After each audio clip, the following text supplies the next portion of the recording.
Alhamdulillahi Rabbil Alameen. Allahumma salli ala Muhammadin wa ala ali Muhammad. നമുക്കിനി സൂറത്ത് ഹൂദിലെ 64-65 സൂക്തങ്ങൾ. അഊദു ബില്ലാഹി മിനശ് ശൈത്വാനിർ റജീം. ബിസ്മില്ലാഹിർ റഹ്മാനിർ റഹീം. ويا قوم هذه ناقة الله لكم آية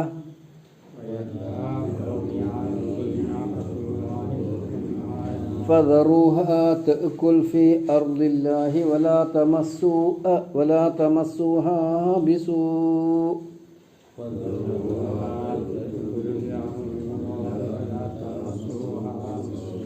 فيأخذكم عذاب قريب فعقروها فقال تمتعوا في داركم 3 أيام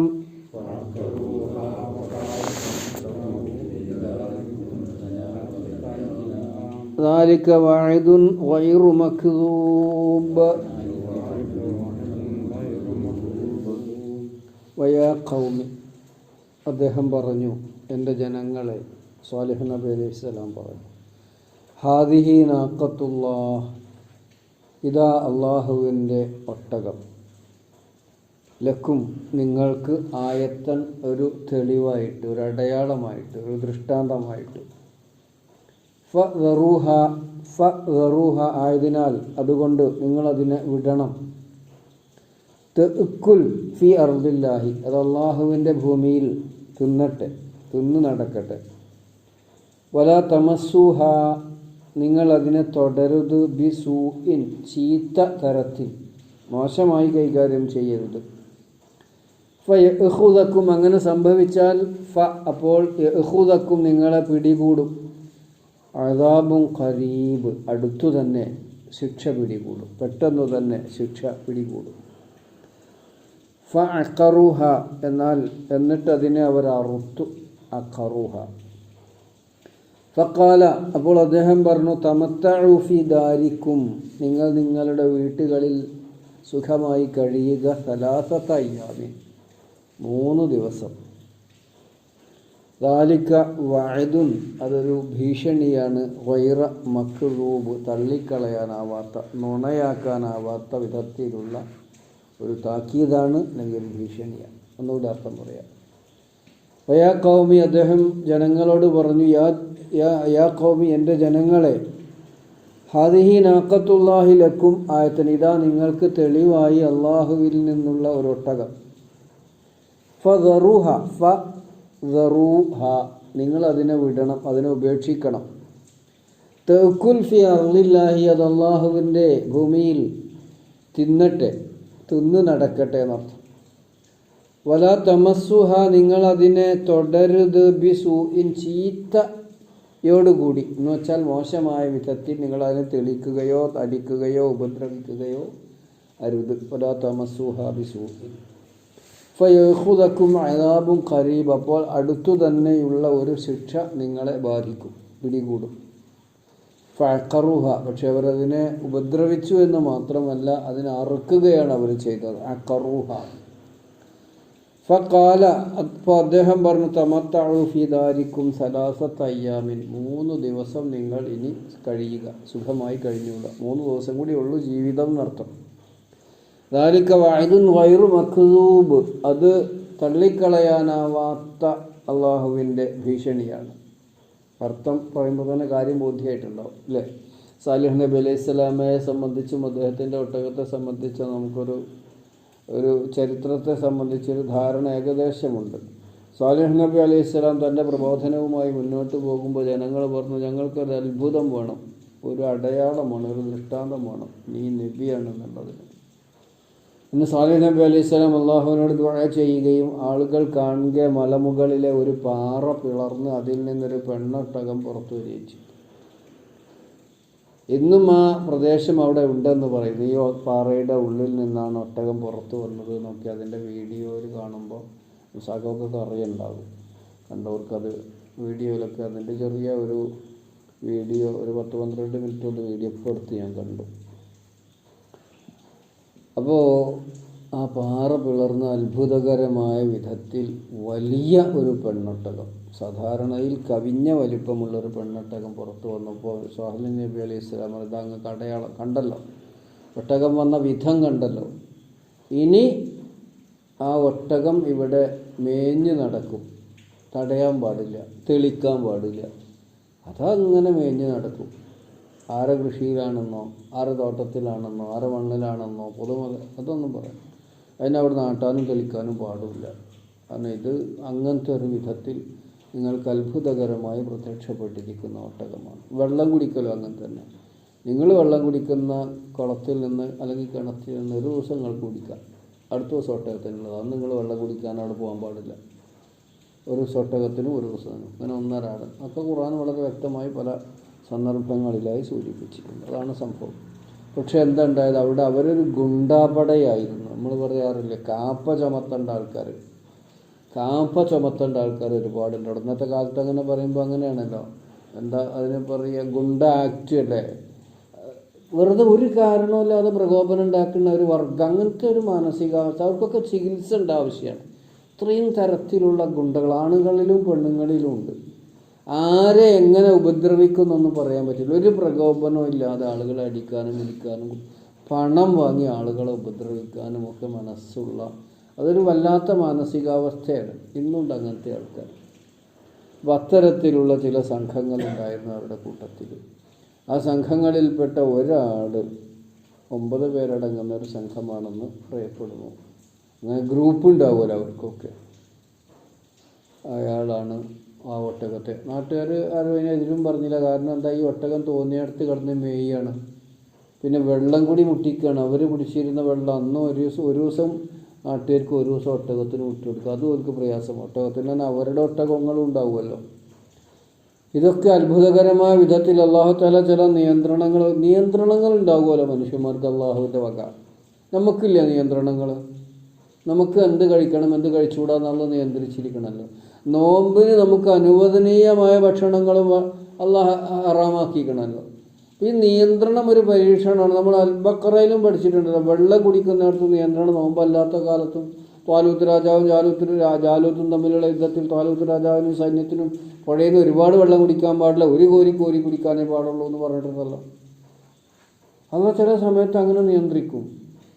ഇങ്ങനെ ഇവർക്ക് ഇങ്ങനെ ഒരു അത്ഭുതം ആവശ്യപ്പെട്ടപ്പോൾ ഒട്ടകത്തിനെ അല്ലാഹു തആല അത്ഭുതകരമായ വിധത്തിൽ പുറത്തു കൊണ്ടുവരികയും അവരുടെ വെള്ളം കുടിക്ക് നിയന്ത്രണം ഏർപ്പെടുത്തുകയും ചെയ്തു.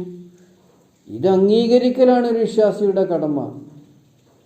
ഇത് അംഗീകരിക്കലാണ്. അപ്പോൾ നമ്മളോട് 5 നേരം നമസ്കരിക്കണം എന്ന് പറഞ്ഞാൽ അത് നിയന്ത്രണമല്ലേ? സാധാരണ ജീവിതത്തിൽ നിന്നൊക്കെ വിട്ടുനിൽക്കണമല്ലോ. അപ്പോൾ സാമ്പത്തിക ഇടപാടുകളിൽ നിയന്ത്രണമല്ലേ? നമുക്ക് കാണുന്ന വിധത്തിൽ മുഴുവൻ സമ്പാദിച്ചുകൂടാ, ഹലാലായ വിധത്തിലായിരിക്കണം.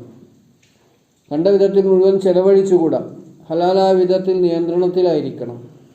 ഇതൊക്കെ അള്ളാഹുവിൻ്റെ ദീനിൽ അള്ളാഹു നമ്മളെ പരീക്ഷിക്കുന്നതല്ല. അങ്ങനെ തോന്നിയ മാതിരി ജീവിച്ചോളി എന്ന് പറഞ്ഞാൽ മതിയല്ലോ. അപ്പോൾ അങ്ങനെ ഒരു ഒട്ടകം പുറത്ത് വന്നപ്പോൾ ഹൂദ് നബി സാലിഹ് നബി അലൈഹി സ്വലാം അവരോട് പറഞ്ഞു, വയാ ഖൗമി ഹാദിഹി നാഖത്തുല്ലാ, പെണ്ണൊട്ടകാണ് നാഖത്തുല്ലാ, ഗർഭിണിയായിരുന്നു എന്നും പറയുന്നുണ്ട്. പിന്നെ ഒരു കുഞ്ഞുണ്ടായിരുന്നു, പ്രസവിച്ചു. ഹാദിഹി നാഖത്തുല്ലാ, ഇതാ ഒരു ഒട്ടകം, അള്ളാൻ്റെ ഒട്ടകമാണ്, അള്ളാൻ്റെ ഒട്ടകമാണ്. ഇതിനാർക്കും ഉടമസ്ഥാവകാശമില്ല, അള്ളാഹുവിന് മാത്രമാണ് ഉടമസ്ഥാവകാശം ഉള്ളത്. ഹാദിഹി നാഖത്തുല്ലാ ലക്കും, നിങ്ങൾക്ക് ആയത്തൻ, ഒരടയാളമാണ്, ഇതൊരു തെളിവാണിത്. തെളിവുകൾ ഒരുപാട് തെളിവുകളുണ്ട്. പക്ഷെ അതും പോരാഞ്ഞിട്ട് ഇനിയും നിങ്ങൾ തെളിവ് ആവശ്യപ്പെട്ടപ്പോൾ ആവട്ടെ, എന്നിട്ടെങ്കിലും നിങ്ങൾ വിശ്വാസികളായെങ്കിൽ നിങ്ങൾ രക്ഷപ്പെട്ടു, അല്ലെങ്കിൽ അതികഠിനമായ ശിക്ഷ. അതാണ് ആയത്തുല്ലാഹിലക്കും നാഖത്തുല്ലാഹിലക്കും ആയത്തൻ, ഒരു തെളിവെന്ന അടിസ്ഥാനത്തിൽ ഇതാ നിങ്ങൾക്ക് അള്ളാഹുവിൽ നിന്നുള്ള ഒരു ഒട്ടകം. ഫദറുഹ, വദറ എന്ന വെറുതെ വിടുക, വദറ ഉപേക്ഷിക്കുക, അതിൻ്റെ കൽപ്പനയാണ് ദർ. അതിൻ്റെ ബഹുവചനാക്കുമ്പോൾ ദറൂ, ഹ അതിനെ, ഫ അപ്പോൾ, അല്ലെങ്കിൽ ശേഷം, ഈ ഒട്ടകം നിങ്ങൾക്ക് പ്രത്യക്ഷപ്പെട്ടതിന് ശേഷം അതിനെ നിങ്ങൾ വെറുതെ വിടണം. വെറുതെ വിടണം എന്ന് പറഞ്ഞാൽ എന്താണ്? അതിനെ നിങ്ങൾ ഉപദ്രവിക്കാൻ പാടില്ല. ഫദറുഹ തഅകുൽ, അത് തിന്നട്ടെ, ഫി അർളിൽ, അള്ളാഹുവിൻ്റെ ഭൂമിയിൽ. കണ്ടോ, അള്ളാഹിൻ്റെ ഭൂമിയിൽ പറഞ്ഞാൽ എല്ലാറ്റിൻ്റെ ഉടമസ്ഥാവകാശം ആർക്കുള്ളതാണ്? അള്ളാഹ്ക്കുള്ളതാണ്. ഭൂമിയിലുള്ളതൊക്കെ ലഹു മാഫി സമാവാത്തി വമാഫിൽ അർള് വമാ ബൈനഹുമ, അതന്നെ അള്ളാഹിൻ്റെ ഭൂമിയാണ്. അത് ചിലപ്പോൾ നമ്മൾ കണ്ടം തിരിച്ചിട്ടുണ്ടാവും, നമ്മൾ വളച്ച് കെട്ടിയിട്ടുണ്ടാവും, നമ്മൾ മതിൽ വെച്ചിട്ടുണ്ടാവും, നമുക്ക് രജിസ്റ്റർ ചെയ്തിട്ടുണ്ടാവും. പക്ഷേ അടിസ്ഥാനപരമായി ഇസ്ലാമിൻ്റെ കാഴ്ചപ്പാടിൽ സമ്പത്തുകളൊക്കെ അള്ളാഹുവിൻ്റേതാണ്. ഇപ്പോൾ തവക്കുൽ ഫി അർളില്ല, അള്ളാഹിൻ്റെ മണ്ണിൽ, അള്ളാഹിൻ്റെ ഭൂമിയിൽ അതങ്ങനെ തിന്ന് നടക്കട്ടെ. വല തമസ്സുഹ, നിങ്ങൾ അതിനെ തുടരുത്, ബിസൂഇൻ, ചീത്തയോടുകൂടി, ചീത്ത വിചാരത്തോടു കൂടിയിട്ട്. അതിനറക്കാനോ ഉപദ്രവിക്കാനോ അടിക്കാനോ നിയന്ത്രിക്കാനോ ഒന്നും പാടില്ല. അത് വെള്ളം കുടിക്കുമ്പോൾ അത് വെള്ളം കുടിക്കുക, അപ്പോൾ അവിടുന്ന് തെളിച്ച് വിടാൻ പാടില്ല. അത് തിന്നുമ്പോൾ അത് തിന്നുക, അല്ലാതെ അതിനെ അവിടെ നാട്ടി വിടാൻ പാടില്ല.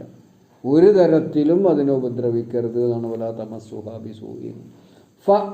അങ്ങനെ വന്നാൽ അങ്ങനെ ഉപദ്രവിച്ചാൽ എന്താ സംഭവിക്കുക? യഖുദക്കും, നിങ്ങളെ പിടികൂടും, അദാബുൻ ഖരീബ്, അടുത്തു തന്നെയുള്ള ശിക്ഷ. ഖരീബ് പറഞ്ഞാൽ എന്താ? അടുത്ത് നിന്നാണല്ലോ. അദാബ് എന്ന ശിക്ഷ, അപ്പോൾ അടുത്ത് തന്നെ ശിക്ഷ പിടികൂടുന്ന അർത്ഥം. അടുത്തുള്ള ഒരു ശിക്ഷ അത് നിങ്ങളെ ബാധിക്കും. അവരെന്ത് ചെയ്തു? അവരിങ്ങനെ കുറേ കാലമൊക്കെ സഹിച്ചും ക്ഷമിച്ചും ഒക്കെ നടന്നു. ഇതെന്തൊട്ടകം നമ്മളെ വളപ്പ് കടന്ന് തിന്നിന്, അവിടെ ഇവിടെ നമുക്ക് വെള്ളം ഉദ്ദേശിക്കുന്ന സമയത്ത് അന്ന് ഒട്ടകത്തിൻ്റെ ദിനമാണ്. അതൊന്നും അവർക്ക് ദഹിക്കണില്ല. അവസാനം അവരാവശ്യപ്പെട്ട അടയാളമായ ഒട്ടകത്തെ കൊന്നുകളയാൻ അവർ തന്നെ തീരുമാനിച്ചു. ഇതിംബഅസ അഷ്ഖാഹ, അല്ലേ? ഫഖാല ലഹും ഹാദിഹി നാഖത്തുല്ലാഹി. എങ്ങനെയാണ് ആ സൂറത്ത് ഷംസിൻ്റെ അവസാനം വരുന്നില്ലേ? ഇതിംബഅസ അഷ്ഖാ, ഒരു നിർഭാഗ്യവാനാണ് അവരിൽ നിന്ന് അതിന് തുനിഞ്ഞത്. നിർഭാഗ്യവാൻ തുനിയുമ്പോൾ മറ്റാരും തടഞ്ഞിട്ടില്ലെങ്കിൽ എല്ലാവർക്കും ഉത്തരവാദിത്തമുണ്ട്. അപ്പോൾ അതാണ് അവിടെ സംഭവിച്ചത്. അക്കറാറിന് എന്താ? അറുത്തു. അറുത്തു. സാധാരണഗതിയിലുള്ള അറുക്കലല്ല, അറുകൊല ചെയ്യാൻ, ഉപദ്രവിച്ച് അറുത്തു എന്ന്. ഫഖാല, അപ്പോൾ അദ്ദേഹം സാലിഹ് നബി അലൈഹി സ്വലാം പറഞ്ഞു, തമത്താനെന്താ? ആസ്വദിക്കുക, സുഖിക്കുക, രസിക്കുക എന്നൊക്കെയുള്ള. നിങ്ങൾ സുഖമായി ജീവിച്ചോളൂ. എത്ര ദിവസം? സലാഫി ദാരിക്കും, നിങ്ങളുടെ വീട്ടിൽ, സലാസത്ത അയ്യാമിൻ, 3 ദിവസം. ശിക്ഷ 3 ദിവസം കൊണ്ട് സംഭവിക്കും. അത്രയും കൊണ്ട് അതൊരു വല്ലാത്ത ഭീഷണിയാണ്. 3 ദിവസം. അത് കഴിയുന്നതോട് കൂടിയിട്ട് അള്ളാഹുവിൻ്റെ ശിക്ഷ ആ നാടിനെ പിടികൂടാണ്. ഇനി വരുന്നുണ്ട്. ദാലിക വഅദുൻ, അതൊരു വാഗ്ദാനമാണ്, അല്ലെങ്കിൽ അതൊരു ഭീഷണിയാണ്, അതൊരു താക്കീതാണ്, അല്ലേ? വഅദ് താക്കീതാണ്. ഗൈറു മക്ദൂബ്, കദിബ് എന്ന കളവല്ലാത്ത, അഥവാ തള്ളിക്കളയാൻ പറ്റാത്ത താക്കീതാണ്. അള്ളാഹിൻ്റെ താക്കീത്. വഅദുൻ ഗൈറു മക്ദൂബ്, കദിബ് എന്നുള്ളതിനുണ്ടായത് മക്ദൂബ്, കളവാക്കപ്പെടാൻ പറ്റാത്ത, നിഷേധിക്കാൻ പറ്റാത്ത, തള്ളപ്പെടാൻ കഴിയാത്ത താക്കീതാണത്. വഅദ് മനസ്സിലായല്ലോ സംഭവം? ഇൻഷാ അല്ലാഹ് നമുക്ക് സാലിഹ് നബി അലൈഹി സ്വലാമയെ സംബന്ധിച്ചും അദ്ദേഹത്തിൻ്റെ ഒട്ടകത്തെ സംബന്ധിച്ചും ആ ചരിത്രത്തെ സംബന്ധിച്ചൊക്കെ ഖുർആൻ പല സൂറകളിൽ പല വിധത്തിൽ പറഞ്ഞിട്ടുണ്ട്. ഇവിടെ അതിൻ്റെ ഒരു ഭാഗമാണ് പറഞ്ഞിട്ടുള്ളത്. ഞാനൊന്നുകൂടി അർത്ഥം പറഞ്ഞ് അവസാനിപ്പിക്കാം. അദ്ദേഹം പറഞ്ഞു, യാ ഖൗമി, അദ്ദേഹം പറഞ്ഞു, എൻ്റെ ജനങ്ങളെ, ഹാദിഹി നാഖത്തുല്ലാഹ്, ഇതാ അള്ളാഹിൻ്റെ ഒട്ടകം, ലക്കും, നിങ്ങൾക്ക്, ആയത്തൻ, തെളിവായിട്ട്. ഫദറൂഹ, ആയതിനാൽ നിങ്ങൾ അതിനെ വിടുക, തഅകുൽ ഫി അർളില്ലാഹി, അത് അള്ളാഹുവിൻ്റെ ഭൂമിയിൽ തിന്നു നടക്കട്ടെ. വല തമസ്സുഹ, നിങ്ങൾ അതിനെ തുടരുത്, ബിസൂഇൻ, ചീത്ത വിധത്തിൽ, എന്ന് പറഞ്ഞാൽ അതിനെ ഉപദ്രവിക്കരുത് എന്നാണ്. ഫയഖുദക്കും അദാബുൻ ഖരീബ്, അങ്ങനെയാണെങ്കിൽ അടുത്തു തന്നെ നിങ്ങളെ ശിക്ഷ പിടികൂടും. ഫഅഖറുഹ, അവർ ഉപദ്രവിച്ചു എന്ന് മാത്രമല്ല, അതിനെ അവർ അറുകൊല ചെയ്തു. അവരതിനെ ഉപദ്രവിക്കുകയും കൊല ചെയ്യുകയും ചെയ്തു. അറുത്തു എന്നാണ് അഖറ. ഫഖാല, അപ്പോൾ സാലിഹ് നബി അലൈഹിസ്സലാം അവരോട് പറഞ്ഞു, തമത്തഉ ഫീ ദാരിക്കും, നിങ്ങൾ 3 ദിവസം കൂടി വീട്ടിൽ സുഖമായി കഴിയുക. സലാസത്ത അയ്യാമിൻ, 3 ദിവസം. ദാലിക വഅദുൻ ഗൈറു മക്ദൂബ്, അത് തള്ളിക്കളയാനാവാത്ത, നിഷേധിക്കാനാവാത്ത, കളവാക്കപ്പെടാനാവാത്ത താക്കീതാവുന്നു. അള്ളാഹു സുബ്ഹാനഹു വ തആല അവൻ്റെ എല്ലാതരം ശിക്ഷയിൽ നിന്നും നമ്മളെ കാത്തുരക്ഷിക്കുമാറാവട്ടെ. അള്ളാഹ് രോഗങ്ങളിൽ നിന്നൊക്കെ ഞങ്ങൾക്ക് നീ ശിഫ നൽകുമാറാകണേ രക്ഷിതാവേ. ഞങ്ങളിൽ നിന്ന് മരണപ്പെട്ടു പോയ മാതാപിതാക്കൾക്ക്, സഹോദരീ സഹോദരന്മാർക്ക്, പ്രാർത്ഥനയ്ക്ക് വസിയത്ത് ചെയ്തിട്ടുള്ളവർക്ക് എല്ലാവർക്കും മഗ്ഫിറത്തും റഹ്മത്തും നൽകി രക്ഷപ്പെടുത്തുമാറാകണം. ഞങ്ങളെ ഈമാനോടുകൂടി ജീവിപ്പിക്കുകയും ഈമാനോടുകൂടി മരിപ്പിക്കുകയും ചെയ്യണേ നാഥാ. ഖബറിൽ നിൻ്റെ കാവലും കാരുണ്യവും ഞങ്ങൾക്ക് നൽകുമാറാകണേ അല്ലാഹ്. അവസാനം വിചാരണ എളുപ്പമാക്കി ഞങ്ങളുടെ കർമ്മരേഖ വലതു കൈയിൽ തന്ന് ജന്നാത്തുൽ ഫിർദൗസിലേക്ക് വിളിക്കപ്പെടുന്നവരുടെ കൂട്ടത്തിൽ ഞങ്ങളെല്ലാവരെയും ഉൾപ്പെടുത്തണം. ഞങ്ങളുടെ കുട്ടികൾക്കും നീ ഹിദായത്ത് നൽകണേ അല്ലാഹുവേ. ഞങ്ങളുടെ മക്കൾക്ക്, മരുമക്കൾക്ക്, പേരക്കുട്ടികൾക്ക്, സഹോദരീ സഹോദരന്മാർക്ക്, ഞങ്ങളുടെ മാതാപിതാക്കൾക്ക്, ഞങ്ങളോട് പ്രാർത്ഥനയ്ക്ക് വസിയത്ത് ചെയ്തിട്ടുള്ളവർക്ക് എല്ലാവർക്കും പാപമോചനം നൽകി ജന്നാത്തുൽ ഫിർദൗസിൽ ഇടം നൽകുമാറാകണേ നാഥ. റബ്ബനാ ആതിനാ ഫിദ്ദുനിയ ഹസന വഫിൽ ആഖിറതി ഹസനത വഖിനാ അദാബന്നാർ. വൽഹംദുലില്ലാഹി റബ്ബിൽ ആലമീൻ.